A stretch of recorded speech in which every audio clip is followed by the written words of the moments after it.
Hello friends, ഇന്ന് WFSKക്ക് അടുത്ത world record കിട്ടുകയാണ്. ഒരു ഫെഡറേഷൻ്റെ കീഴിൽ 6000-ഓളം കുട്ടികളെ അണിനിരത്തിയാണ് വേൾഡ് റെക്കോർഡ്. അതിനുള്ള മൈതാനം സെറ്റാണ്. കുട്ടികളെല്ലാവരും വന്നു. ഇതിനു മുമ്പ് പലരും ഈ വേൾഡ് റെക്കോർഡ് ചെയ്തിട്ടുണ്ടെങ്കിലും പല ക്ലബ്ബുകളുടെ സപ്പോർട്ടഡാണ്. പക്ഷേ WFSK ഒറ്റയ്ക്ക് 6000-ലധികം കുട്ടികളെ വെച്ച് ചെയ്യുകയാണ്.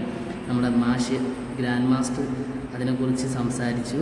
നമ്മുടെ എല്ലാവരുടെയും അഭിമാനമായിട്ട് WFSKയുടെ ഫ്ലാഗ് ഞങ്ങളുടെ 6000-ലധികം കുട്ടികളുടെ അഭിമാനമായിട്ട് അത് അവിടെ ഇങ്ങനെ പാറി പറന്നു. മന്ത്രിമാരെല്ലാവരും കൂടെ അത് ഉയർത്തി നമ്മുടെ മാഷിനെ ആദരിച്ചു. ക്യാപ്റ്റൻ മുഹമ്മദ് അസീസ് ഷെരീഫ് മാഷിനെ ആദരിച്ചു. നമുക്ക് അവസാനം ഇങ്ങനൊരു പരിപാടി നടത്തിയതിന് URF വേൾഡ് റെക്കോർഡ് കിട്ടി. എല്ലാവരും ഒരുപാട് സന്തോഷത്തോടെ ഒരുപാട് ഇതിനു വേണ്ടി എല്ലാവരും കഷ്ടപ്പെട്ടിരുന്നു. അത് അവസാനം നമ്മുടെ കൈകളിലെത്തി. മാഷിന് എല്ലാ മൊമെൻറ്റും കാര്യങ്ങളും എല്ലാം കൊടുത്തു. ഞങ്ങളെല്ലാവരും അഭിമാനത്തോടെ ആ ഫ്ലാഗിൻ്റെ കീഴിൽ അണിനിരന്ന് നിന്നു. ഞാൻ അഭിമാനത്തോടെ തല ഉയർത്തി പറയും WFSK സ്റ്റുഡൻ്റാണ്.